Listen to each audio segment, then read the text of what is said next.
አብልቶ አጥጥቶ ሁሉንም ረሸኗቸው። ወያኔ ቲፒኤልኤፍ በመርካቶ ላይ በስቅላት እንዲቀጣ ተደረገ። በኢትዮጵያ ታሪክ ውስጥ እጅግ በጣም አሳዛኝ ዘመን ነበር የፊውዳል ስርዓት። የመገረፍ ቀን ይባላል። ባሪያውን ጥሩ የሚገርፍ ሰው ተብሎ ይነገር ነበር። ይሄ ኢትዮጵያ ውስጥ የተፈጸመ ነው። ፒያሳና 4 ኪሎ ውስጥ ተጎትተዋል። አስከሬ ናቸው ከሞቱ በኋላ እንኳን። ኮሪያ ዘማች የሚባለው የንጉሱ ስርዓት ፊውዳል ስለነበረ እዛ ያለውን የፊውዳል ስርዓት ደግፈው ነው ማለት የተዋጉት። በላይ አርሶ አይበላም ወይ?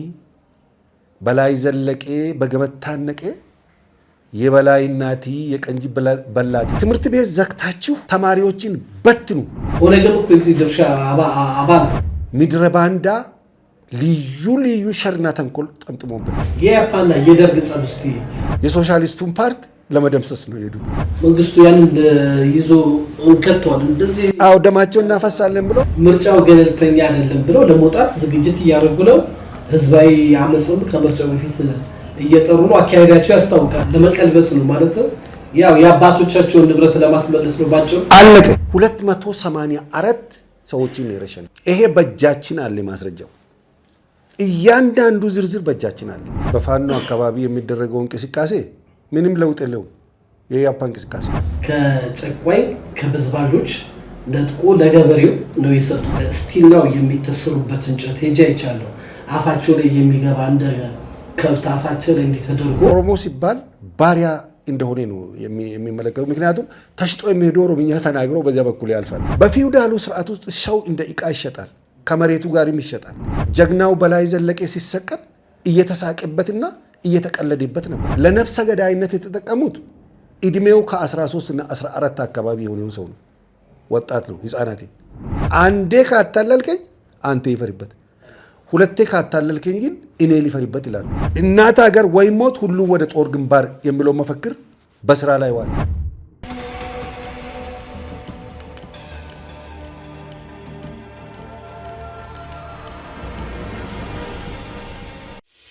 ውድ የሰላም ቲዩብ ተከታታዮቻችን ቻናላችንን ሰብስክራይብ፣ ላይክ ኤንድ ሼር በማድረግ እንዲሁም የደወል ምልክቱን በመጫን አዳዲስ መረጃዎችን እንድታገኙና ቤተሰብ እንድትሆኑ በአክብሮት እንጋብዛችኋለን። ሰላም ቲዩብ።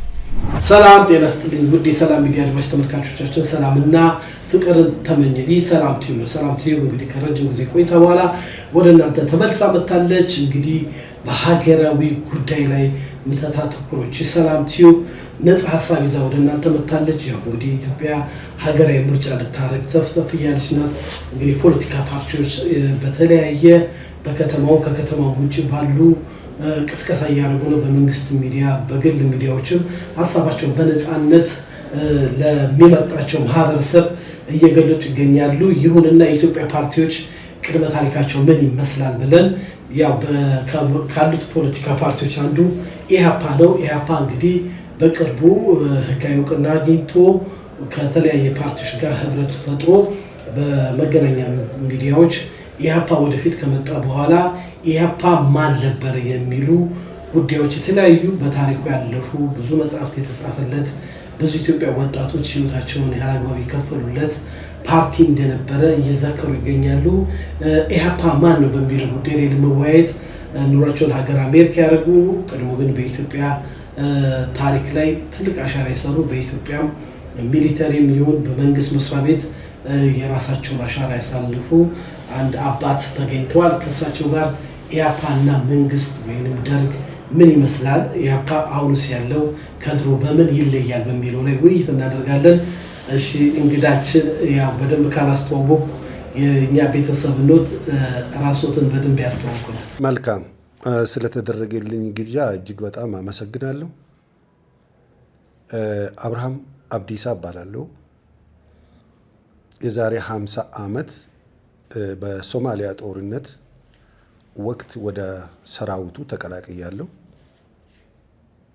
በዚያን ጊዜ ያው እንደሚታወቀው ሶማሊያ ኢትዮጵያን የወረረችበት ወቅት ነው። በዚያ ፈታኝ ወቅት ነው እንግዲህ ወደ ፖሊስ፣ ከፖሊስ ደግሞ ወደ ነበልባል ጦር፣ ከነበልባል ጦር ወደ ምድር ጦር መድፈኛ፣ መጨረሻ ላይ ወደ ምድር ጦር መድፈኛ የተቀላቀልኩት። መልካም አቶ አብርሃም፣ እንግዲህ ዛሬ ትኩረት አድርገን የምናወራው ከእርሶ ጋር ሻይ ቡና እያለን በታሪክም ሲያጫውቱን እኛም ደግሞ በተለያየ መጽሐፍቶች ስናነብ ኢህአፓ በኢትዮጵያ ታሪክ ውስጥ ትልቅ ድርሻ ያለው ፓርቲ ነው። ኢህአፓ አመሰራረቱ ወደ ሰሜን ኢትዮጵያ ሆኖ ግን በመላው ሀገሪቱ የራሱን ህወሓዊ እንቅስቃሴ ያደርግ እንደነበር ይታወቃል። እንደው ከኢህአፓ አመሰራረት ጀምሮ ማን የነበረ እንደሚባለው በጊዜው እርሶ የዛ ፓርቲ እንቅስቃሴ በቅርብ ርቀት ያዩት ነበር፣ ይከታተሉት ነበረ። ከመጽሐፍ ባሻገር በጊዜው የነበረው ሁኔታ እስቲ ትንሽ ወደኋላ መለስ ብለን እንዳው የቀድሞ ኢህአፓ ምን ይመስል ነበር?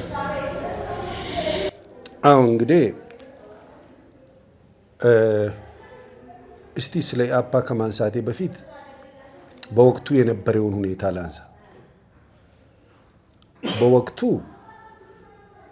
ምስራቅ ኢትዮጵያ የምንለው ቦረና፣ ባሌ፣ አርሲ፣ ሲዳሞ፣ ሐረር፣ ድሬዳዋ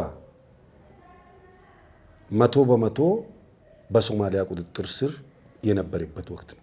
በሶማሌ ወራሪው ማለት ነው። በሶማሌ ወራሪ ኃይል። ከዚያም በኋላ በምስራቅ 700 ኪሎ ሜትር በደቡብ እስከ አዋሽ ወንዝ ማለት ነው። በደቡብ ደግሞ 300 ኪሎ ሜትር እስከ ነገሌ ቦረና ሙሉ በሙሉ በሶማሊያ ቁጥጥር ስር የዋለበት ወቅት ነው። ይህ ወቅት ሻዕቢያ ደግሞ ኤርትራን ከጥቂት ከተሞች በስተቀር የተቆጣጠረበት፣ ቲፒኤልኤፍ የትግራይን በከፊል የተቆጣጠረበት፣ ኢዲዩ ወሎንና ጎንደር ጎጀምን የተቆጣጠረበት፣ ኢህአፓ ደግሞ በአዲስ አበባ ከተማ ውስጥ ግዙፍ የሚባል ቶክስ የከፈተበት ወቅት ነው። ስለዚህ ኢትዮጵያ በብዙ ነገር በብዙ ግንባር የተወጠረችበት ታይም ነበር ማለት እንችላለን። በጊዜው በጣም እንዲህ አይነት ውጥረት እንዲህ አይነት ታሪካዊ ውጥረት በሀገሪቱ ውስጥ ታይቶና ተሰምቶ አይታወቅም። ምናልባት በጣሊያ ወረራ ካልሆነ በስተቀር። በዚህን ጊዜ ኢአፓ የተባለው የፖለቲካ ድርጅት በትግራይ አሊቴና ተወላጅ በሆነው በዶክተር ተስፋዬ ደበሳይ ሚያዝያ ወር 1964 ዓ.ም የተመሰረተ ድርጅት ነው። ይህ ድርጅት የቲፒኤልኤፍ ግንባር ቀደም ነበር። የዶክተር ተስፋዬ ደበሳይ ረዳት ብርሃነ መስቀል ረዳ የተባለው የአድዋ ተንቤን ተወላጅ ነው። ይህ ድርጅት እንደተመሰረተ መሬት ላራሹን ደግፎ ነበር። መሬት ላራሹ ሳይሆን የመሬት ይዞታን ለገበሬው እንዲሆን የሚለውን የብዙሃኑ የፖለቲካ ድርጅቶችን ሀሳብ ደግፎ ነበር። ወደ አዲስ አበባ ገብቶ ይህን ሁሉ ሁከት ፈጠረው። ነገር ግን ደርግ የመሬት ላራሹን ወዲያውኑ እንዳወጀ በደርግ ላይ ቶክስ ከፈተ። ለምን? በጊዜው ያው እንግዲህ የኢትዮጵያ ገበሬ ጽፈኛ ነበረ፣ በምድሩ በሀገሩ ገባር ነበረ። ያው የኢትዮጵያ ታሪክ የሚያሳውቅ ነው። እነዚህ የጭቁን እንግዲህ ከደርግ የወጡ ልጆች ወጣቶች ደርግን ከመሰረቱ በኋላ አንዱ የገበሬውን መሬት ከጨቋኝ ከበዝባዦች ነጥቆ ለገበሬው ነው የሰጡትና እንዴት ኢህአፓ ይህን ሊያርግ ቻለ?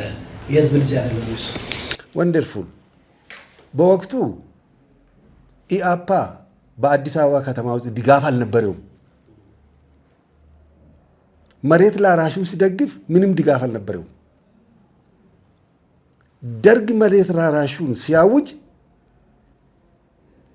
የፊውዳሉ መዋቅር ውስጥ የተሰገሰጉ በሚሊዮን የሚቆጠሩ የነጭ ለባሽ፣ የባለ አባት፣ የነጋድራስ፣ የባለ አምበራስ፣ የግራዝማች፣ የደጃዝማች፣ የፊት አውራሪ፣ የአጋፋሪ፣ የራስ፣ የመኳንንት፣ የመሳፍንትና የልዑላን ቤተሰቦች በሙሉ ትልቁ ሀብታቸው ምን ነበረ? መሬት ነበረ እና ገበሬው ነበር። መሬት ተነጠቁ።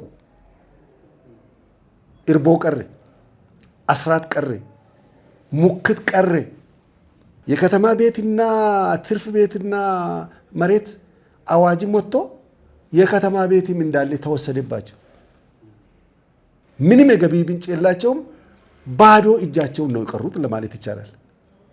ስለዚህ ይህ ባዶ የቀረው ያለ ኦልተርኔቲቭ ወደ ኢያፓ መቀላቀል፣ ልጆቻቸው የልጅ ልጆቻቸው በቀጥታ ኢያፓን ተቀላቀሉ ማለት ነው። ኢያፓ ደግሞ ተስፋዬ ደበሳይ ታሪኩ ብዙ ተብሏል። ብርሃነ መስቀል ረዳ ብዙ ተብሏል። እነዚህ የትግራይ ተወላጆች አንዳንድ አዋቂዎች አይ አማራ ጎንደሬ ናቸው ይላሉ። ጎንደር ውስጥ ነው ኢያፓ የተመሰረተው ይባላል። የትግራይ ደግሞ ከሆኑ የፊውዳል ስርዓት የትግራይ ሰው ብዙ በፊውዳል ስርዓት ውስጥ እምብዛም አይደለም እዛው አገሩ ላይ አካባቢ ካልሆነና ይሄ ሁለቱ አይጋጭም ወይ? እንደዚህ ታሪክ ያውለት ስላለ ብዬ በጣም ጥሩ። በመሰረቱ የትግራይ የመሬት ይዞታና የኦሮሚያና የደቡብ የመሬት ይዞታ የተለያየ ነው። ጎንደር፣ ጎጃም አካባቢ ትግራይ ውስጥ የሚገኙት ጭሰኛ ናቸው። መሬት አላቸው፣ የራሳቸው መሬት። ይሄ ኦሮሚያና ደቡብ ደግሞ የራሳቸው መሬት የላቸው። መሬቱ እንደተፈለገ የሚወረስ እንደተፈለገ የሚወሰድ ነው። ባላባቱ ማለት ነው። አዎ፣ ይሄኛው የገባር ስርዓት ነው። ያ ደግሞ የጭሰኛ ስርዓት ነው። ስለዚህ እነ ተስፋዬ ደበሳይ መሬት ላራሹ ሊሉ አይችሉ። ምክንያቱም ህዝቡ መሬት አለው የራሱ የሆነ ትነሲም ትብዛም ማለት ነው። ይገብራል እንጂ መሬት አለው። ይገብራል እንጂ መሬት አለው። እነዚህ ደግሞ ገበሩም አልገበሩም መሬት የነሱ አይደለም። የገባር ስርዓት ነው እዚህ ያለው። ስለዚህ ይሁን እንጂ አነሳሳቸው የመሬት ይዞታ ለገበሬ ይሁን የሚል ነገር ነበር አነሳሳቸው።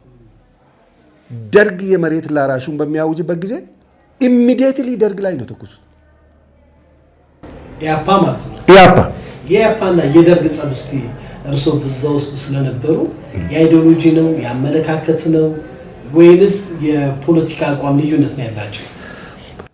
በመሰረቱ ኢያፓ መሬት ላራሹን ደርግ ካወጀ በኋላ በደርግ ላይ እየተኮሰ ህዝባዊ መንግስት የሚል መፈክር አነሳ። የፊውዳሉ መሳፍንቶች፣ መኳንንቶች እና ልጆቻቸውና የልጅ ልጆቻቸው ደግሞ ህዝባዊ መንግስት ደርግ አይገዛንም፣ ወታደር አይገዛንም የሚል ፊሎሶፊ አመጡ ማለት ነው። ዋናውና ትልቁ ግን ግልብጥ ብሎ ወጣቱን ወደዚያ ወደ ኢያፓ የሰበሰቡት ደርጊን ገልብጦ መሬት ላራሹንና የከተማ ቤት እና ትርፍ ቤት አዋጅን ለመቀልበስ ነበር። ለመቀልበስ ነው ማለት ያው የአባቶቻቸውን ንብረት ለማስመለስ ነው ባጭሩ። አለቀ። ምክንያቱም ባዶአቸውን ነው አይቀሩት። ደሞዝ የለ፣ ምን የለ፣ እርቦ የለ፣ አስራት የለ። ገበሬው በሙሉ ደግሞ መሬቱን ወሰደ። በዚያን ሰዓት አንድም የገበሬ ልጅ ወደ ኢያፓ አልተቀላቀለም። ምክንያቱም መሬት ላራሹ ለአባቶቻቸው ተደርጎ ኢያፓን የሚቀላቀሉበት ምን ለማድረግ ነው? የወዛደር ልጆች የግል ካምፓኒዎች ይዞታ የነበረውና አሽከር የነበረው ወዛደር ፋብሪካው ተነጥቆ ወዛደሩ ከወዛደርነት ወይም ከአሽከርነት ወደ ሰራተኝነት፣ ከሰራተኝነት ደግሞ የራሱ ማህበር አቋቁሞ ማህበራዊ ዋስትና ስላገኘ ልጆቻቸው ኢያፓን የሚቀላቀሉበት አንዳችን ምክንያት የላቸው። እንደው አቶ አብርሃም እርስዎ በስርዓቱ ነበሩ፣ በጊዜው ያስታውሱታል። እስቲ እርስዎ ባሉበት አካባቢ ይሄ የገባር ስርዓት አወቃቀሩ እንዴት ነበር? ሰውስ እንዴት ነበር የሚገብረው? እንደ እውነታው በጣም ብዙ ዘግናኝ የሆኑ ታሪኮች እንሰማለን። እኔ ለማስገባት አስባለሁ። አንድ የታሪክ አባት ሲያስተምሩ ለማለትም ይከብደኛል። ቀይ ጋላና ጥቁር ሻንቅላ እየተባለ የሰው ልጅ ይሸጥ እንደነበረ፣ ለምሳሌ ግንደበረት አካባቢ ስቲል ነው የሚተሰሩበት እንጨት ሄጄ አይቻለሁ።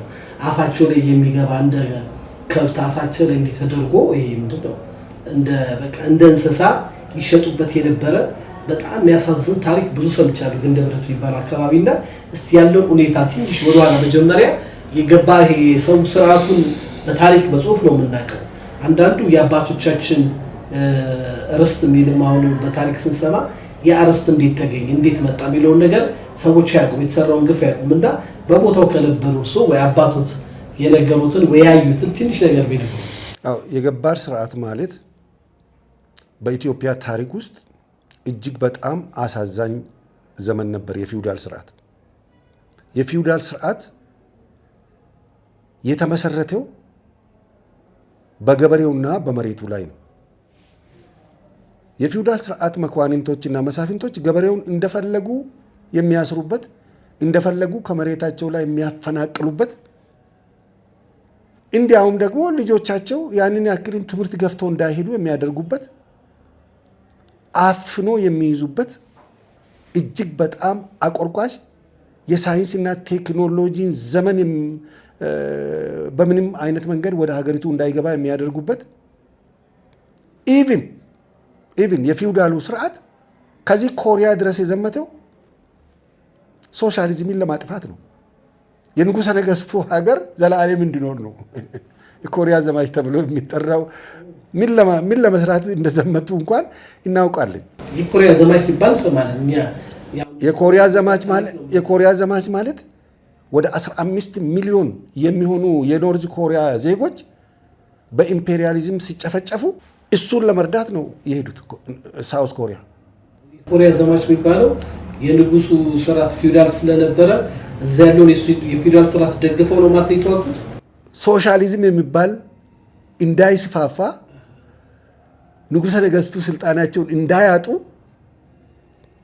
በየቦታው የሚደረገውን የሶሻሊዝም እንቅስቃሴ ለማቆምና የፊውዳል ስርዓት እድሜው እስከ መጨረሻ ድረስ እንዲሆን ለማድረግ ነው ድጋፍ ሄዱት። ባጭሩ የኮሪያ ዘማች የሚባለው ንጉሳዊ የኮሪያን መንግስት ለመደገፍ ነው እንጂ የጭቁኑን ህዝብ ለመደገፍ አይደለም። ደቡብ ኮሪያን ለመደገፍ ነው። የሶሻሊስቱን ፓርት ለመደምሰስ ነው የሄዱት። ሌላ ምን አለ? በእርግጥ ወታደሮቹ ታዞ ስለሄዱ ኮሪያ ዘምቶ ስለተመለሱ ምንም ኮምፕሌን የለኝም ከነሱ ጋር። ነገር ግን አላማው ሶሻሊዝምን ለማጥፋትና ኢምፔሪያሊዝም በምድር ላይ ለማንገስ የንጉሠ ነገሥት ሀገር በሙሉ የትም ቦታ ያለው እንዲኖር ለማድረግ የተካሄደበት ዘመቻ ነው። ወደ ኢአፓ ስንመለስ ኢአፓ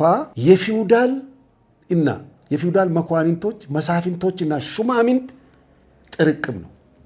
ያው የፊውዳል ስርዓት ሲባል በስርዓት ነው የምናውቀው። እንዲያደርጋሉ አሁን ለምሳሌ ይሄንን ማውድ ዶክመንተሪ አስገባለሁ።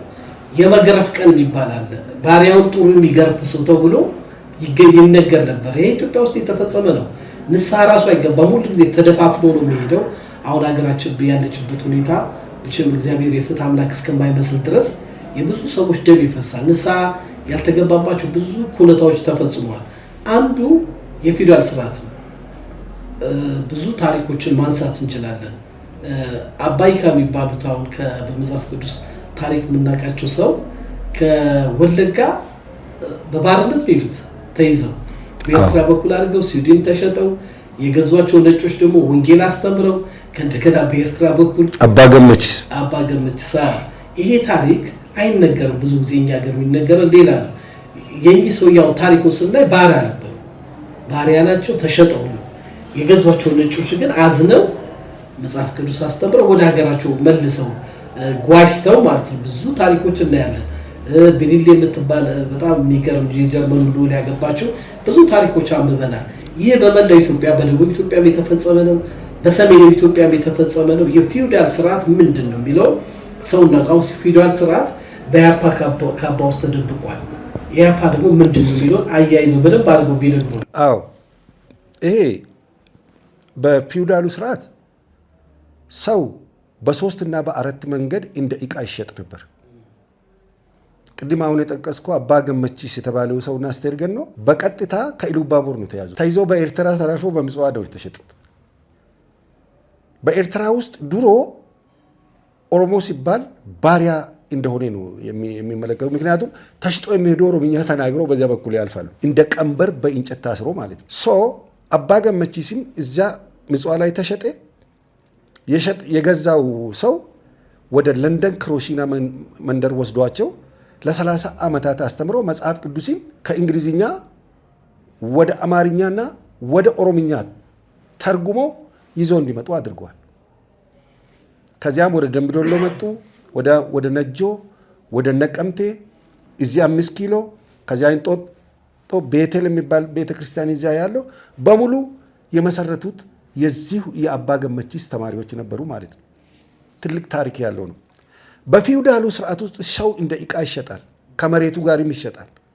ሀብትና ንብረቱ ይወሰድበታል። ገበሬ ያመረተውን እንኳን በቤቱ ውስጥ ያለውን እህል እንኳን በአግባቡ እንዲጠቀምበት አይፈቀድለትም ነበር። እንደፈለጉ የሚነዱት ነው ማለት ነው። ስለዚህ የፊውዳሉ ስርዓት በኢትዮጵያ ሕዝብ ህይወት ውስጥ ጥቁር ነጥብ ጥሎ ያለፈ ስርዓት ነው። ስለዚህ ደርግ የሚባለው የስርዓት የመጣው ከተጨቋኝ ቤተሰብ ነው ማለት እንችላለን። አዎ፣ ምክንያቱም ወታደር ሁሉ ጊዜ ከመሳፍንትና ከመኳንንት አይደሉም። አብዛኛዎቻቸው ኦፊሰር ካልሆኑ በስተቀር ከተጨቆነውና ከድሃው ህብረተሰብ የወጣ ነው። ስለዚህ ያ ሚሊተሪ በወቅቱ የተደራጀ ነበር። ንጉሠ ነገሥቱ በ1953 መፈንቅለ መንግስትም ተካሂዶበት ነበር። እነ መንግስቱ ንዋይ፣ እነ ገርማሜ ንዋይ፣ እነ በላይ ዘለቀ ለሀገር ትልቅ መስዋዕትነት የከፈሉ እንኳ በፊውዳሉ ስርዓት ተገድሎ አስከሬናቸው መሬት ለመሬት ተጎትቷል። ፒያሳና 4 ኪሎ ውስጥ ተጎትቷል አስከሬናቸው ከሞቱ በኋላ እንኳን። ምሳሌ አሁን በላይ ዘለቀ ሲሉ ከጎጃም አካባቢ ተይዞ በእርቅ ስም ወንድሙ ሽፈራው መሰለኝ ዘፈንም አለ መርካቶ ላይ የተሰቀለ ነው ይባላል በአደባባይ። ትንሽ የፊውዳል ስርዓቱ ትንሽ ማለትም በቃ ደግ ለሀገር ብቻ የሚያስብ አድርገው የሚያስቡ አሉ። የሰራው መልካም ነገር አለ፣ ስራዎች አሉ። ግን ፊውዳል የሚለው ነገር ራሱ በሰው ሀብት፣ በሰው ሀገር፣ በሰው ንብረት ላይ መጥቶ ትልልቅ ይዞታ በመያዝ ሌላውን ባሪያ በማድረግ እንደ ጽድቅ ስለሚወራ ስለሰማው አንዳንዱ ሰዎች ይህን እንደ እውነት እንደ ጽድቅ ስለሚያወሩ ፍትሃዊ ደግሞ ይሄን ውስጥ እንበለው በላይ ዘለቀ በአምስቱ የጣሊያ ወረራ ዘመን 35,000 ሚሊሺያ አስከትሎ ከጣሊያን ጥይቱንም ጠመንጃውንም ቀምቶ ጣሊያንን ለ5 ዓመት ያርበደበደ በኢትዮጵያ ታሪክ ውስጥ እጅግ በጣም ከፍተኛ የጀብዱ ተግባር የፈጸመ 5 ዓመት በዱር በገደሉ የተንከራተተ ሰው ነበር። ጣሊያንን ከአገሪቱ ከደመሰሱትና ከገረሱት ካስወጡት አንዱ ነበር። ነፃነት መጥቶ ኃይለ ሥላሴ ከጎጃም አጅቦ አዲስ አበባ ያስገባው እሱ ነው። በላይ ዘለቀ 5 ዓመት ተንከራቶ ነፃነት ከመጣ በኋላ ሌላ 5 ዓመት እንኳን በህይወት ሳይኖር ምድረ ባንዳ ልዩ ሸርና ተንኮል ጠምጥሞበት በመርካቶ ላይ በስቅላት እንዲቀጣ ተደርጓል። ኢትዮጵያ በዚያን ሰዓት የፊውዳል ዘመኑ ወይም የፊውዳል ስርዓቱ ጀግኖችን በስቅላት የሚቀጣ አረመኔያዊ ተግባር የሚፈጽም ነበር። በላይ ዘለቀን አስሮ ማቆየትም ይቻላል። ነገር ግን በጣሊያን ጊዜ 35,000 ሰራዊት አስከትሎ ጣሊያንን ያርበደበደ ነገ አንተን ከስልጣን ሊፈነቅልህ ይችላል ብሎ ለንጉሠ ነገሥቱ ስለነገሩ አልመጣም ቢል እንኳን በቄስና በታቦት ለምኖ አምጥቶ እዚህ ከመጣ በኋላ የፍጥኝ ታስሮ መርካቶ ላይ እንዲሰቀል ተደርጓል። አዎ እዚህ ከመጣ በኋላ ይሰቀል ተባለ። ይሄ ብቻማ አይደለም። ጀግናው በላይ ዘለቀ ሲሰቀል እየተሳቀበትና እየተቀለደበት ነበር። በላይ አርሶ አይበላም ወይ? በላይ ዘለቀ በገመድ ታነቀ፣ የበላይ እናቲ የቀንጂ በላቲ ተብሎ እየተሳቀበት እየተቀለደበት እያጨበጨቡ ነው የሰቀሉት። በአብዲስ አጋ ላይም የደረሰው ይሄ ነው። አብዲስ አጋም የዚህ ጋር ፈቀማሽ ነው። አዎ፣ ምክንያቱም በሀገር ውስጥና በውጭ ሀገር ዓለም አቀፍ ፋሺዝምን የወጋው አብዲስ አጋም ቢሆን ሲመለስ ወደ ሀገሩ እንደ ዕቃ ነው የተጣለው። በአንዲት ጎጆ ውስጥ ኖሮ ያለፈ ሰው ነው። ወንድሙ በቅርብ ጊዜ ቤተሰቡ ልጁ ነው አዳነች ልጃቸው ነው ልጁ ነው ዩቲዩብ ላይ መጣው። እሱም በጣም ቆርቆሮ ቤት ውስጥ የነበረ ልጅ ነው ኤልያስ አብዲሳ። እሱን ነው አዳነች ቤት የሰጠችው።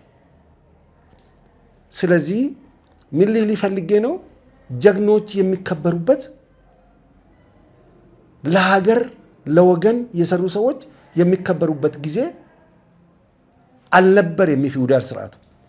መልካም። የዚህ ስርዓት እንግዲህ ዋና ቀንቃይ ኢህአፓ ነው ማለት እንችላለን። የዚህ ወደ ኋላ ላይ በ1964 ሚያዝያ ወር የተመሰረተው ኢህአፓ ከኢትዮጵያ ውጭ የተመሰረተው ኢህአፓ በቀጥታ አዲስ አበባ ገብቶ የተለያዩ ነገሮችን አድርጓል።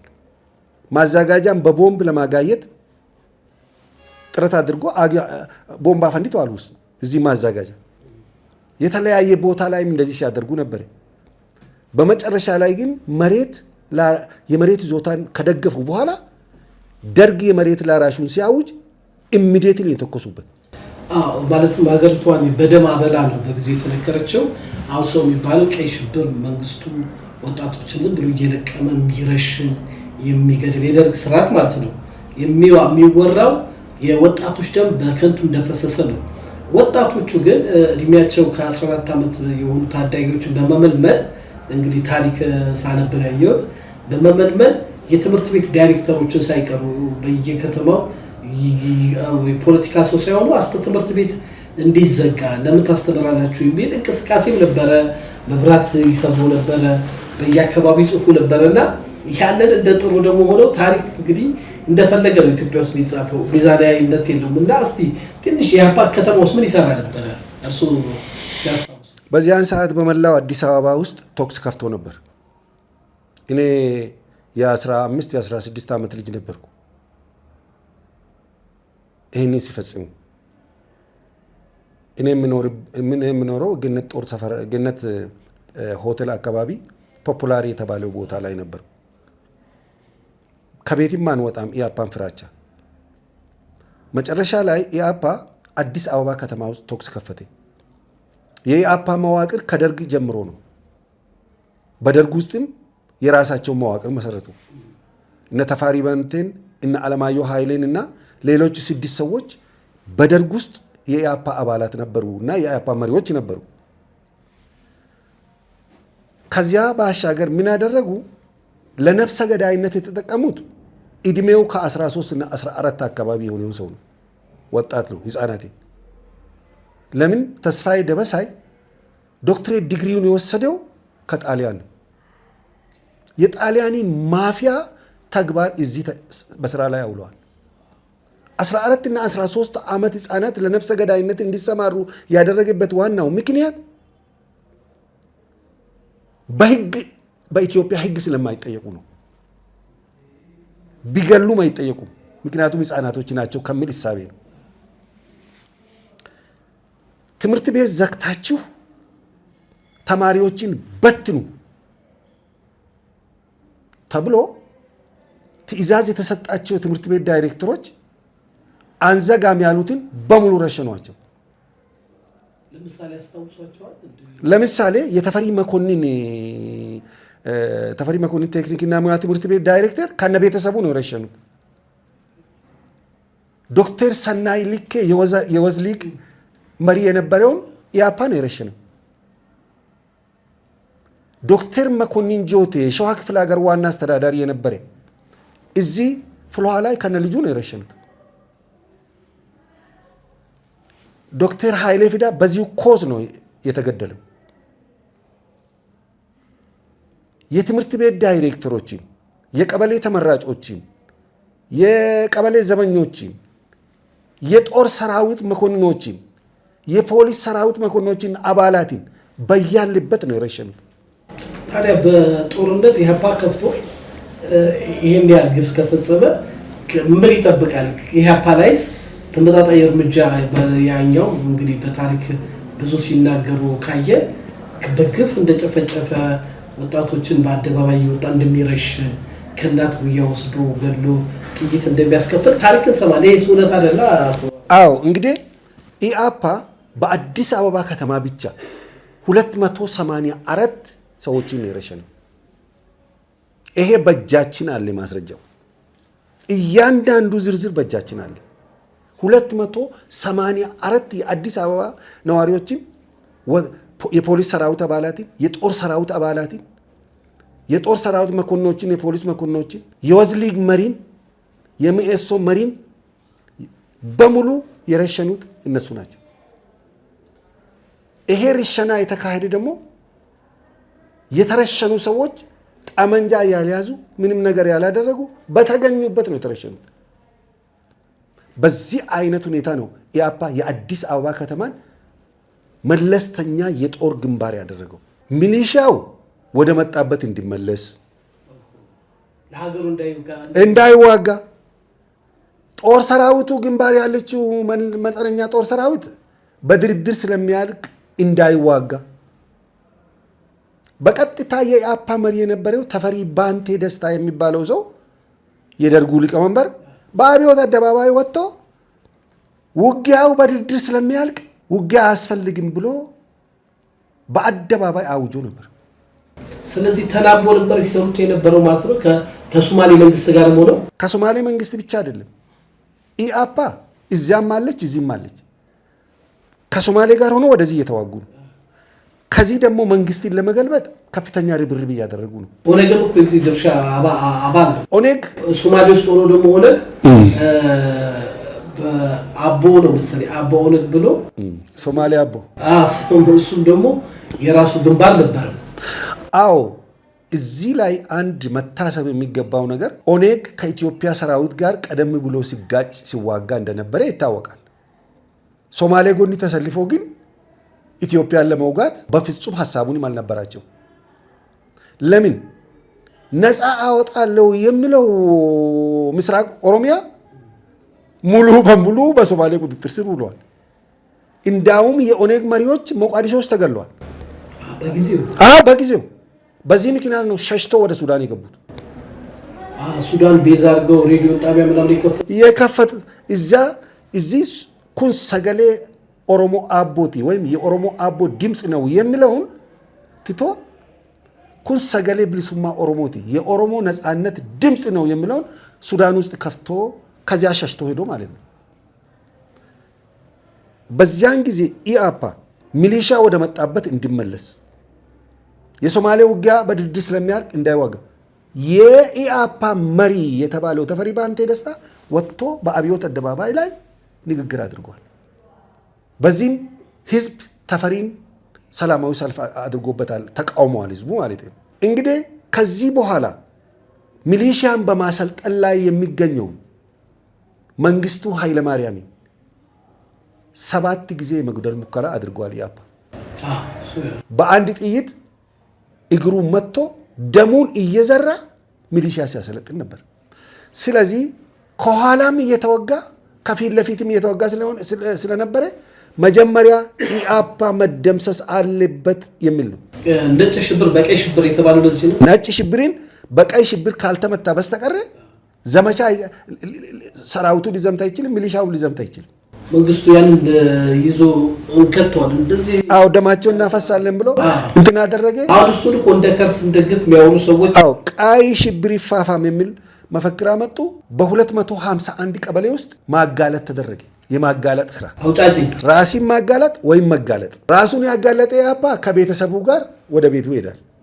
ያላጋለጠው የተጋለጠው ደግሞ ይመታል። በዚህ አይነት ብዙ ወጣቶች ተመተዋል። ከፍተኛ ደም ፈሰስ ደርገም አድርጓል። ፍትሃዊ ያልሆነ ነው የሚሉ ሰዎች እነሱን ከደመሰሱ በኋላ የኢአፓ መሪዎች አንድም ሳይቀሩ ከኢትዮጵያም ወጡ። የቀረው ደግሞ ወደ ወያኔ ሄደ። አሲምባ ተራራ ማለት ነው። ዶክተር ተስፋዬ ደበሳይና ብርሃነ መስቀል ረዳ እዚሁ ነው የሞቱት። ዶክተር ተስፋዬ ደበሳይ በየኔ ህንፃ ከተባለው ከ6ኛ ፎቅ ራሱ ወደ መሬት ፈትፍጦ ነው የሞተው። ሊይዙ ሲመጡት። ብርሃነ መስቀል ግን በፖሊስ ተመቶ ነው የሞተው። ታሪካቸው እንደዚህ ነው። ታሪክ ያበልኩ ማወቁ ጥሩ ነው። ደርግ ግን ዘግናኝ የሆነ ጭፍጨፋ እንዳደረገ ብዙ ወጣቶችን ደግሞ እንደገደለ በጊዜው ደግሞ የሚሊሻ አካላት በቂም በቀል በልህ ብዙ ወጣቶችን በአደባባይ እናት ልጇን እያየች ሬሷን እንድትገዛ እንዳደረገች ቀይ ሽብር የሚለው በነጭ ሽብር ይፋፋም የተባለው እንግዲህ በአንድ ጦርነት ውስጥ በአንድ ችግር ውስጥ ጦርነት እንደተከፈተ ሰው ዋያቅ ዝም ብሎ የፖለቲካ አመለካከት ብቻ ኖሮት መጨፋጨፍ እንዳለ ነው የሚያውቁና የደርግም ገደብ ያለፈ ነው የሚሉ አሉ። እርሱ ምን ይላሉ? እንግዲህ በዚያን ሰዓት አንድ መታወቅ የሚገባ ነገር አለ። ሁላችንም ኮንሰርን ማድረግ የሚገባል። ኤርትራ በቁጥጥር ስር ውላለች። አንድ የኢትዮጵያ አካል ናት። ትግራይ ለብቻ ናት፣ በወያኔ ቁጥጥር ስር ውለዋል። ወሎና ጎንደር፣ ጎጃም በኢዲዩ ቁጥጥር ስር ውለዋል። ምስራቅ ኢትዮጵያ እንዳለ በሶማሊያ ቁጥጥር ብለዋል። ሶማሊያ እዚህ ናት ያለችው አዋሽ ወንዝ ላይ። በዚህ መሀል ነው አዲስ አበባ ላይ የአፓ ቶክስ የከፈተ። በዚያን ሰዓት ምን ፍርድ ቤት አለ? የጦር ፍርድ ቤት ብቻ እኮ ነው ያለው። ሀገሪቷ እኮ የለችም በአጠቃላይ። በቃ አለቀ። ኢአፓ በለስ ቀንቶ ደርግን ቢገለብጥ ኖሮ ምን ይሆን ነበር? ሶማሌ በጠራራ ፀሐይ አዲስ አበባ ላይ መታ ታላቋን ሶማሊያ ታውጃለች ማለት ነው። የነበራትን ሁለት ስትራቴጂካዊ ዓላማዋን በስራ ላይ ታውላለች። ታላቋን ሶማሊያ ታውጃለች። የኦጋዴንን ሀብትና ንብረት ከነመሬቱ ታስቀራለች ማለት ነው። ይሄ የረጅም ጊዜ ፕላናቸው የረጅም ጊዜ ፕላናቸው ነው። ኢአፓ በወያኔ ነው የታጠቀው። ምክንያቱም ግብፅ ሻቢያን ነው ያስታጠቀችው። ሻቢያ ወያኔ ኢአፓን ነው ያስታጠቀችው። ቼኑ ይሄ ነው ማለት ነው። ቼኑ ይሄ ነው። በቃ አለቀ። ስለዚህ እነዚህ ሶስቱ ድርጅቶች ከኋላም ከፊትም ነው ኢትዮጵያን የወጓት። ነገር ግን በኢትዮጵያ ዋና ከተማ ላይ ንጹሃንን 284 ኢትዮጵያውያንን የረሸነው የለየለት ባንዳ ኢአፓ ነው። 300,000 በዚያን ጊዜ መንግስቱ ኃይለማርያምና አጥናፉ አባቴ የመን ላይ ከዚያድ ባሬ ጋር ተነጋግሮ ነበር። ዚያድ ባሬ ውጊያውን እየተከላከልን ነው ብሎ መንግስቱ ኃይለማርያም ሲናገር ምን ውጊያ ተከፈተ አለ። ውጊያው ገና ታየዋለ፣ ያኔ ሲታይ ትናገራለህ ለመንግስቱ። የሚያስፈራራው ዚያድ ባሬ በአንደበቱ ፊት ለፊት ይሄ እኮ አሉባልታ ወይም ገሌ አለ አይደለም፣ ዝግጅቱን ስለሚያውቅ ማለት ነው። አዎ። ስለዚህ መንግስቱ ደግሞ እየተከላከልን ነው፣ ውጤቱን ደግሞ ዓለም በቅርቡ ያየዋል ብሎ ወጣ ማለት ነው። ተዛዝቶ ነው የወጡት ማለት። አዎ። ከዚያ በቀጥታ ወደ ራሻ፣ ወደ ቼኮስሎቫኪያ፣ ወደ ኩባ፣ ወደ ሶሻሊስት የመን በሄዱበት መሳሪያ ሰበሰበ ማለት ነው። በመርከብ በአይሮፕላን በምን 300,000 ሚሊሻን ክላሽን አስታጠቀ። አለቀ። ኢአፓ ከተመታ በኋላ ህዝቡ ወዴት ተመለሰ?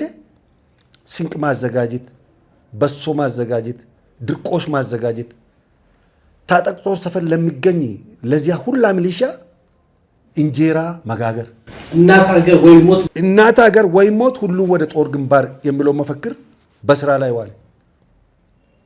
ከዚያም በኋላ 300,000 ሚሊሻ ማለት በሶማሊያ ሰራዊት ላይ ባህር ፈሰሰ ማለት ነው። እሱ አንዱ ተዋጊ ነበርኩ። ከዚያም በኋላ መድፈኛ፣ ታንከኛ፣ የኪዩባ ታንከኞች፣ የኪዩባ መድፈኞች፣ የራሻ የጦር አማካሪዎች፣ የየመን የጦር አማካሪዎች ነበሩ እዚያ ኢትዮጵያ ውስጥ። አየር ኃይሉን ትልቅ ጀብስ ነው። አየር ኃይሉን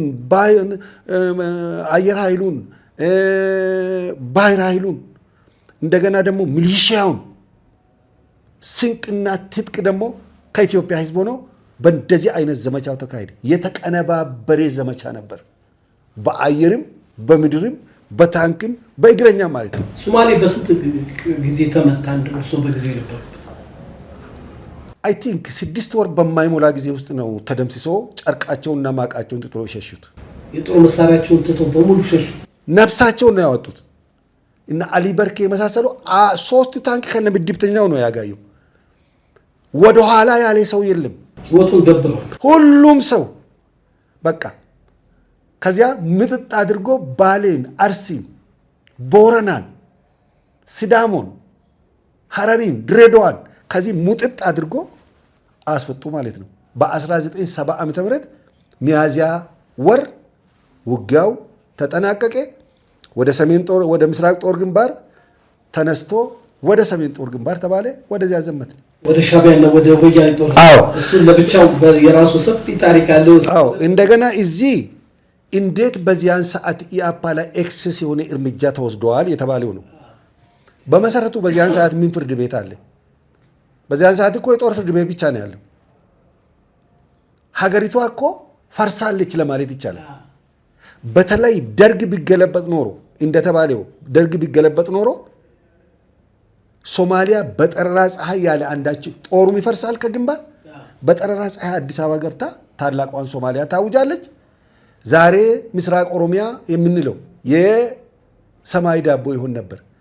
ወይም ሌላ 100 ዓመት ወደ ኋላ ተመልሰን ከሶማሊያ ጋር ፍልሚያ ውስጥ እንገባለን ማለት ነው። ሶማሊያን እስከ አፍንጫዋ ያስታጠቁት ወዳጅ የምንላቸው ሀገሮችና ግብፅ ናት። ሻቢያንም ያስታጠቀችው እሷ ናት። ስለዚህ ኢያፓ ከዚህ ከከተማ ውስጥ ሲመታ በቀጥታ ወደ አሲምባ ይሸሹም አሉ፣ ሀገር ለቆ ይወጡም አሉ። ከዚያ እዚህ ሰላም ተፈጠረ። እዚያ አሲምባ ሲሄዱ አብልቶ አጠጥቶ ሁሉንም ረሸኗቸው። ወያኔ ቲፒኤልኤፍ አይ ቲንክ የነሱን ተልእኮ እዚህ ሊወጡ አልቻሉም ይመስለኛል። መንግስት የመገልበጥ አቂም አልነበራቸውም። ስለዚህ ረሸኗቸው። ከረሸኗቸው በኋላ ደግሞ እዚህ መጥቶ የኢያፓ ሰማዕታት የሚል አጥንት ሰብስቦ እዚህ አብዮት አደባባይ ላይ ደግሞ መታሰቢያ ያቆሙላቸው። እዚህ አብዮት አደባባይ ላይ እንዲህ አይነት ዳማ ነው የተጫወተ። የሚገርም ነገር። እሺ ኢያፓ ለረሸናቸው፣ ኢያፓ ለገደላቸው ለ284 የአዲስ አበባ ነዋሪ ለነ ዶክተር መኮንን ጆቴ፣ ለነ ዶክተር ኃይሌ ፊዳ፣ ለነ ዶክተር ሰናይ ልኬ ምን ነው መታሰቢያው አልቆመም? ማንም ባስጠይቁም አያውቅም። በዚያ ጋር ለምን መታሰቢያው አልቆመም? አካላቶች ለሀገራቸው ለከፈሉት መስዋዕትነት ኢያፓ ላስጨረሰው መታሰቢያው መቆሙን ይደግፋሉ። ኢያፓ ለጨረሰውስ በየቤታቸው የተረሸኑ የትምህርት ቤት ዳይሬክተሮችስ ተማሪዎችስ ታሪካቸው ውስጥ በቅጡ ተዘክሮ ያውቃል? ስለነሱ እኮ እንደርሱ አይነት ማንም የዘከራቸው የለም። ለምን? ከሁሉም የባሰው ደግሞ ዛሬ ይህ የባንዳ ድርጅት በዚያ ባንዳ ስም ፓርቲ አቋቁሞ እዚህ ከተማ ውስጥ ለምርጫ የተወዳደረ ነው። እንዳውም በጎ ነገር ሰራን እያሉ ነው። ስለዚህ ታሪክነቱን መያዝ አለበት። ፓርቲውን ሳይሆን አንዳንዶቹ ወጣቶች ናቸው በጊዜው ያልነበሩ ታሪክ ነው እንደሚያወሩት። በምርጫ ወቅት ክርክር እንደ ትክክለኛ ትግል አድርገው ሲያወሩ ኢያፓ ለምን ተመሰረተ እንዴት ተመሰረተ ቢላይ ቢጠይቃቸው እኔ የሚያውቁ አይመስለኝም። ሳያቸው አሁን ያሉት ያውቃሉ፣ ግን ትክክል ነው ብለው ውስጣቸው እንደሚያመን የፕሮግራሙ አስተዋቂዎች ሲናገሩ ሰማለን። አሁን ሀገራችን ያለችበት ነባራዊ ሁኔታ ቅድም ሲነግሩን የግብፅ ሴራ፣ የአሜሪካ ሴራ፣ የኢትዮጵያን በሁሉ በኩል የመወጠር ሴራ እኮ አለ። አሁን በየክልሉ ታጣቂ አለ፣ በየክልሉ እንዲህ ያለ መንግስት ሰላም። አሁን አንዳንድ ሰው ሰላም እንፈልጋለን ይላል፣ መንግስት ሰላም ማስጠበቅ አልቻለም ይላል።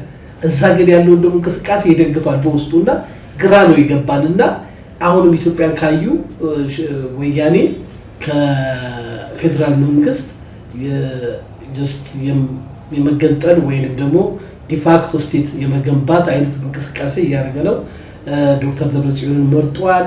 በዛ በኩል ሻቢያ እና እነሱ ልጆቻችን ገደሉ ሲሉ የነበሩት አሁን ጥምር ብለው ኢትዮጵያ ላይ ተነስቷል። በዚህ በአማራ ክልል ያለ ታጣቂ አለ፣ በዛ በኩል ደግሞ ኦነግ አለ።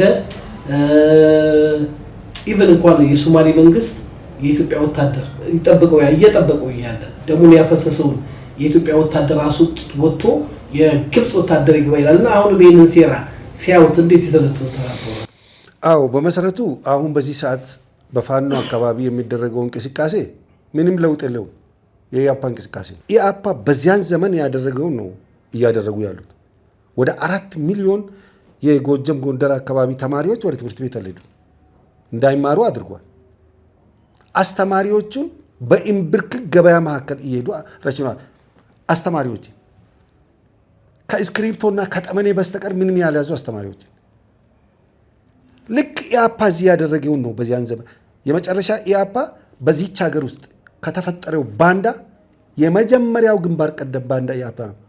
የሀገሪቱን ጥቅም አሳልፎ የሰጠ ከባዕድ ጋር ተሰልፎ ኢትዮጵያ ሀገሩን እናት ሀገሩን የወጋ ከውስጥ ደግሞ ለመከላከል የሚዘጋጀውን ሚሊሻ እና ለመከላከል እየተዘጋጀ ያለውን መሪ ላይ 7 ጊዜ የተኮሱበት የመጨረሻ በሀገሪቱ ውስጥ አስከፊና አሳዛኝ የባንዳነት ስራ ያከናወኑ ናቸው እነዚህ ሰዎች በዚያን ሰዓት ማለት ነው። ከሁሉ በላይ ደግሞ ህፃናትን ለነፍስ ግድያ መጠቀም መንግስት ደግሞ እነሱን ሊገሉ የመጡት ሲገሉ ህፃናቶችን ገደለ። መንግስት ሲገል ደግሞ ህፃናቶችን ገደለ፣ ህፃናቶችን ጨረሰ። ኢያፓ አሁን በጦር ግንባር በጣም ታዳጊ ህፃናቶች፣ ጡት ያልዋሉት ህፃናቶች ወታደር አድርገው አስገብተው ወደ ጦር ግንባር ይልካሉ። ሲገድሉ ደግሞ ዘር ማጥፋት ተብሎ ያው አሁንም እንደዚያ ነው። በሰሜን በተለይ በጎጀም በጎንደር አካባቢ የሚደረገው ድርጊት ልክ ኢያፓ እዚህ ያደረገው ነው። ህፃናትን መልምሎ ወደ ጦር ግንባር ማስገባት፣ ፈንጂ እንዲቀብሩ ማድረግ፣ በፈንጂ ላይ እንዲሄዱ ማድረግ ወዘተ ነገሮችን እየፈጸሙ ነው። ስለዚህ ኢያፓነቱ ይህ ነበር ብለን ካልነገር ነው በስተቀር ታሪክን እያዛቡ ነው የሚሄዱት። አሁን እንደው አቶ አብርሃም ምርጫ ወቅት ነው፣ ነፃ ምርጫ ነው እና ኢያፓ እንደው ስልጣን ቢይዛው ነው አሁን ያለው ኢያፓ የፕሮግራሙ ሲያስተዋውቅ ክልልን አጠፋለሁ ብዙ አይነት ነገር ያስተዋውቃል ስንሰማው ማለት ነው። በውስጥ አዋቂነት ያ የድሮ ስርዓት ለመመለስ ነው አሁንም የተደራጀው ማለት ነው። በመሰረቱ እኔ የኢያፓ ማኒፌስቶ አላነበብኩም፣ ሲናገሩ ግን ሰምቻለሁ እና የስርዓት ለውጥ ሁሉ እንደሚያደርጉ ነው። በኢትዮጵያ ውስጥ የስርዓት ለውጥን ለማድረግ የኢትዮጵያ ሕዝብ ድምፅ ነው የሚያስፈልገው እንጂ የፓርቲ ፕሮፓጋንዳ አያስፈልግም። እነሱ መንግስት ቢሆን እንደዚህ እናደርጋለን ቀድሞውኑ ማመርጧቸው። አሁን በዚህ በምርጫ ላይ እንግዲህ እናየዋለን። ፈረሱም ሜዳውም ይሄው ነው። በምርጫ ደግሞ መሳተፍ ግዴታ ነው። በአንድ አገር ውስጥ ፓርቲ ሆነ ተቀምጠ ምርጫ የማትሳተፍ ከሆነ ምን ለማድረግ ነው ኦፊሱን ከፍቶ የተዘጋጁት እኮ በመጨረሻው ሰዓት? አሁን እንግዲህ ወደፊት እንደ ትንቢት አይታወቅብን እንጂ ምርጫው ገለልተኛ አይደለም ብለው ለመውጣት ዝግጅት እያደረጉ ነው። ህዝባዊ አመፅም ከምርጫው በፊት እየጠሩ ነው። አካሄዳቸው ያስታውቃል። እና ይህንን ሲመለከቱ በመሰረቱ የአሁኑ ጄኔሬሽን የድንጋይ ዳቦ ዘመን ጄኔሬሽን አይደለም፣ የሳይንስና የቴክኖሎጂ ዘመን ጄኔሬሽን ነው። ሁሉን ነገር ለይቶ ያወቀ ህዝብ ነው። ልታታልደውና ልታጨበረብረው አትችልም። ፈረንጆቹ ምን ይላሉ? if you fool me once shame on you, if you fool me twice shame on me። አንዴ ካታለልከኝ አንተ ይፈርበት፣ ሁለቴ ካታለልከኝ ግን እኔ ሊፈርበት ይላሉ። በምንም አይነት መንገድ የኢትዮጵያን ህዝብ አታሎና አጭበርብሮ በስልጣን ላይ ወጥቶ የፈለኩትን ነገር ይሽራለሁ፣ ክልል አፈርሳለሁ አይደለም መሬት አፈርሳለሁ፣ ሰማይ አፈርሳለሁ ሊሉ ይችላሉ። ነገር ግን የማይሆን ነገር ነው። በሌላ በኩል ቅድም ያልከው ለምን ደርግ የኢያፓ አባላትን ለፍርድ አላቀረበም ነው። በመሰረቱ በዚያን ሰዓት ፍርድ ቤት ነበር ወይ? ያለው ጦር ፍርድ ቤት ነው። ሀገሪቱም እኮ የለችም። የት ቦታ ላይ ነው ዳኞቹ ተቀምጠው የሚፈርዱት? የት እስር ቤት ላይ ነው የሚያስሩት? የለም እኮ ሀገሪቷ የመጨረሻ ድራሿ ሊጠፋ የተዘጋጀችበት በቃ ያለቀላት ውስጥ እኮ ነው። መንግስቱ ኃይለማርያም መልሶ መልስ የዘሩበት። ኢያፓን ባይመቱ ኖሮ ዘመቻ የለም። ኢያፓ በቀይ ሽብር ተመታ። መቼም እንደ ሰው ማንም ሰው ሲገደል ማየት አልፈልግም። ቢቻል ወደ ጦር ፍርድ ቤት ቀርቦ ቢቻል ወደ መደበኛ ፍርድ ቤት ቀርቦ እንደ ጥፋታቸው መጠን ፍትህ ቢሰጣቸው ኖሮ ጥሩ ነበር። ነገር ግን በዚያን ጊዜ የአዲስ አበባ ህዝብ እኮ በሩን ዘግቶ ዝም ብሎ ይቀመጣል ቤቱ። የሚበተነው ብሮሸር እኮ ከሚሊሻ ወደ መጣበት ይመለስ፣ ጦርነት የለም፣ ከሶማሊያ ጋር በድርድር እንጨርሳለን የሚል ነው። በድርድር ደግሞ የሚጨርሱት እንዴት መሰለ? ኦጋዴንን ለሶማሌ በመተው ቦረናን፣ ባሌን፣ አርሲን፣ ሲዳሞን፣ ሀረሪና ድሬዳዋን ያለ ጦርነት እንድትለቅ ለማድረግ ኪዋ አሁን ኦጋዴን የኢትዮጵያ ነዳጅ ያለበት ቦታ ለሶማሌ ለመስጠት ነው። አዎ። ነገር ግን ሶማሌም የኦጋዴን ባለቤት ልትሆን አትችልም። ምዕራባውያን ለኦጋዴን ደግሞ ነፃ አውጪ አዘጋጅተዋል። ነፃ አውጪ ለሶማሌም እንዳይሆን ለኢትዮጵያም እንዳይሆን። ኢትዮጵያ ካሸነፈች የኦጋዴን ነፃ አውጪ ኢትዮጵያ ወቅቶ ኦጋዴንን ነፃ አድርጎ ነዳጁ እንዲረከብ ምዕራባውያን ላይ ሲያወጡ ነበሩ። ስለዚህ በቀጥታ አንድ በጣም ደካማ የሆነች አካባቢ ላይ በነፃነት ስም ኦጋዴን ነፃ አውጪ የሚባል አለ። ሶማሊያን ይወጋሉ ካጠገቡ ሆኖ ወይም ከኋላ ተሰልፎ በቃ ያንን ነዳጅ የሚወስዱት ዞሮ ምዕራባውያን ነበሩ።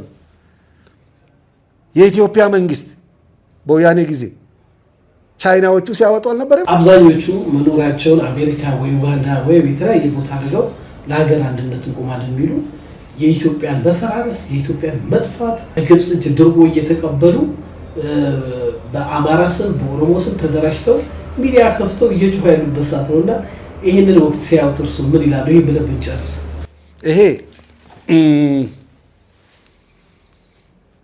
እነዚህ በሚዲያ ላይ የሚጮሁት ዛሬ አይደለም የጀመሩት። በኃይለ ሥላሴ ዘመነ መንግስት ንጉሠ ነገሥቱ ከስልጣን እንዲወርድ ይጮሁ ነበር። በደርግ ዘመነ መንግስት ደርግ ከስልጣን እንዲወርድ ይጮሁ ነበር። በወያኔ ዘመነ መንግስትም ጮሄቱ ለ27 ዓመት ቀጠለ። ወያኔ ወርዳ አብይ ስልጣን ሲይዝ ደግሞ ቀጠሉ ጮሄታቸው። የሚዲያ ጮሄት ነው። በጣት የሚቆጠሩ ሚዲያ ላይ የሚጮሁ ናቸው። በጮሄት የፈረሰችው ደግሞ ኢያሪኮ ብቻ ናት። በዓለማችን ላይ በጮሄት የፈረሰች ኢያሪኮ ብቻ። ከዚያ ወደዚህ ምንም አይነት በጮሄት የፈረሰ ሀገር እስከዛሬ ድረስ የለም። እነዚህ ኢትዮጵያን እያጥላሉ የሚጮሁት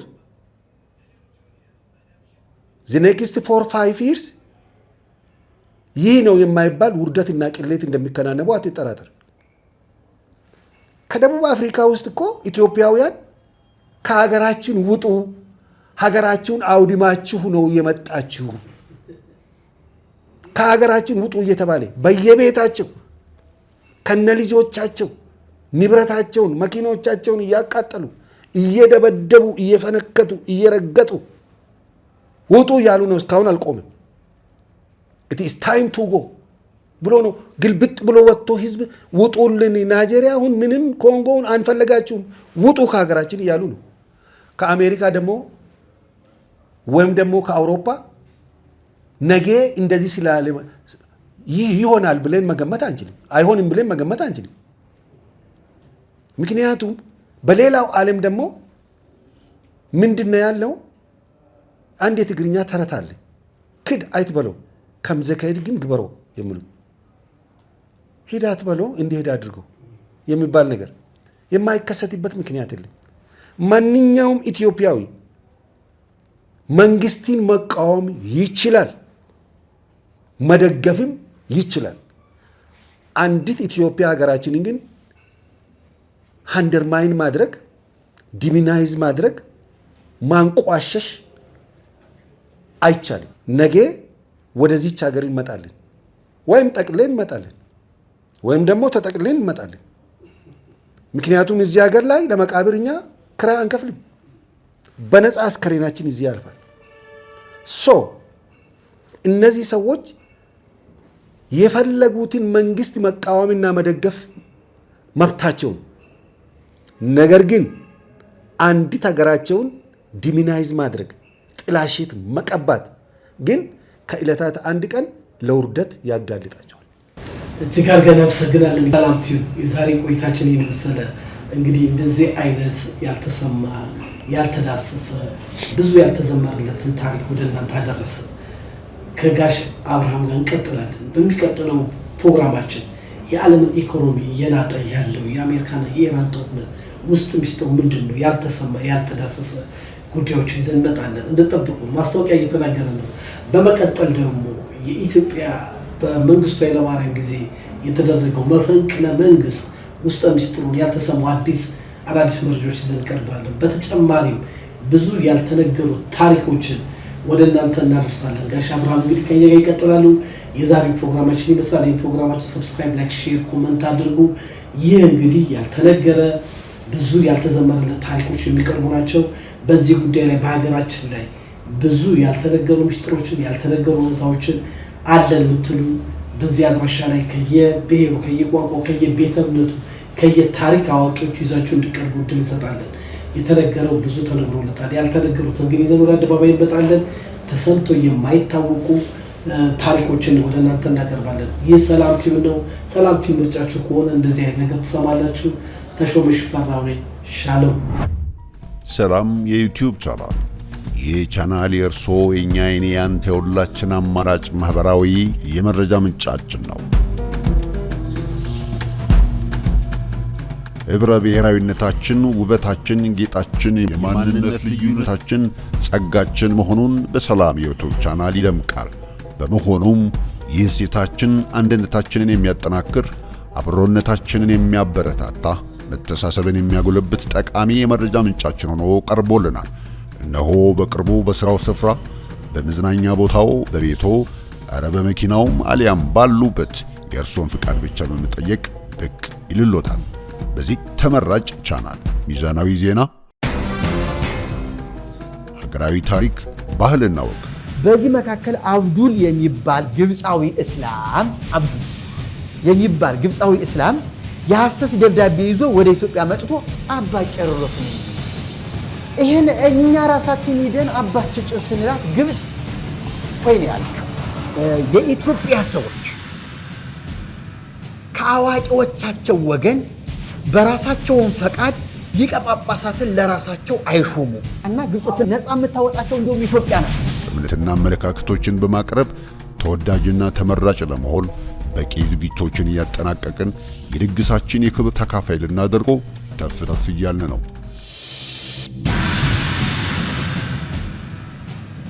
8 አገልጋዮች ለምሳሌ አንድ ጓደኛ የወንጌላዊ ይባላል። ምናልባት ያ ጊዜ አስተዋውቃለሁ። ከሱ ጋር ቁጭ ብለን ስናወራደ ስንቆጥር 8 አገልጋዮች በረሃብ ሞተዋል። እዚህ ለእርሶ በተዘጋጀ የመረጃ ማዕድ በእውቀታቸውና በልምዳቸው አንቱ የተባሉ ምሁራን የፖለቲካ ጥበብት ትንተና የሚሰጡበትና ለሀገራችን ለመጻኢ ዕድል የከበሩ ዕንቁ ሐሳቦችን የሚያቀርቡልን ይሆናል። አሁን ኦርቶዶክስ ያለችበት ዘር ነው። አቡነ ሰላማ የመጀመሪያው የኦርቶዶክስ ፓትርያርክ ተብለው የሚታሰቡ አባት ናቸው። ኦንሊ የተረዳሁት ኢትዮጵያ ብቻ ናት ያየሁት። የኛ ታሪክ ብዙ ጊዜ የሙገሳ ታሪክ፣ ትልቅ ታሪክ ኖሮ ለምን ትንሽ ነገር ውስጥ እንኖራለን? ኧረ ምን ይሄ ብቻ! በሥራ ፈጣሪነት ከትንሽ ጅማሬ ተነስተው ከስኬት ማማ ላይ የደረሱ ባለሀብቶች ልምዳቸውን የሚያካፍሉን፣ አልፎ ተርፎ ሃይማኖታዊ እሴቶችን የሚያንጸባርቁበት፣ ከጆሮ ያልገቡ ትኩስና ሚዛናዊ ዜናዎች የሚቀርቡበት የእርሱ የመረጃ ምንጭ የሁላችን የመረጃ ምንጭ ነው። ስለ ሰላምና ተስፋ እንናገራለን። አዎ፣ ተቋሞቻችን ሰላም ይሆናሉ። አብሮነታችን ይጠነክራል። መቻቻላችን ይጎለብታል። ለልጆቻችን የሰላምን ሀገርና ቅርስ እናስረክባለን።